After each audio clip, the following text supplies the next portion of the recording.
Now in India, I would say that the discipline for which the time has come is really public policy.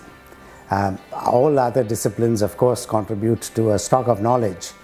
But I think public policy is a very vital and important discipline where we need more people who are on top of it and have mastered the discipline. The reason I say this is because it's been conventionally assumed that public policy is something that need concern only those who have already joined the government and are making policies and decisions within the government that affect ordinary citizens.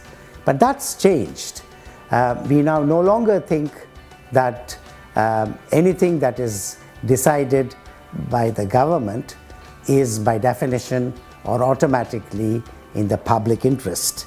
There's a much greater awareness among the different professions in the country, as well as among ordinary citizens, that public policy matters a lot and that there needs to be more people with a grasp of public policy. The exciting thing is that the world has changed so that a lot of new opportunities have opened up which demand exactly the kind of skill sets that we give to students in public policy.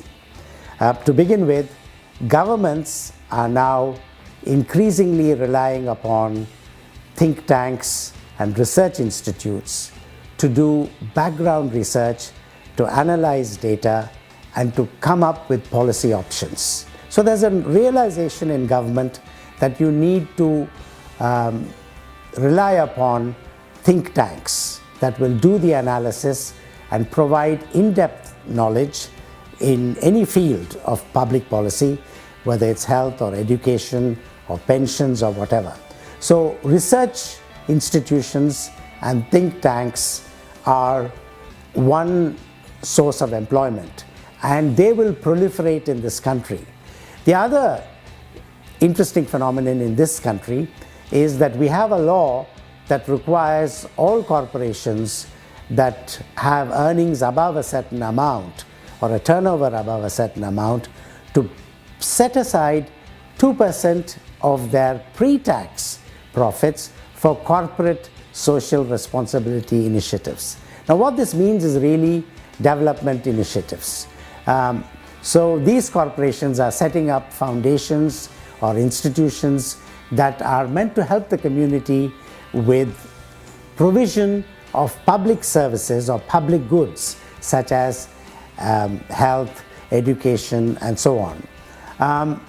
So the private sector is increasingly involved in what was conventionally assumed to be the area of government.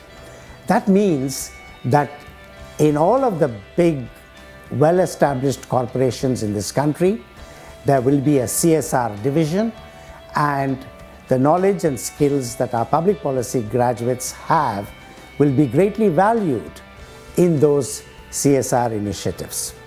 It's also possible for our graduates to join the government because not necessarily through a competitive exam and join the permanent civil service, but also make a lateral entry into the government as consultants. Quite a few of our graduates have joined and worked for Niti Aayog and some government departments. Some of them have taken advantage of new schemes that state governments have brought about, which have placed young people alongside district administration to tackle problems at the district level, which the district commissioner or the collector, as that person is called in some places, needs to tackle. But to do it in a more professional way, to do it in a way that makes use of data, empirical analysis, and then to come up with policies that have a better chance of success.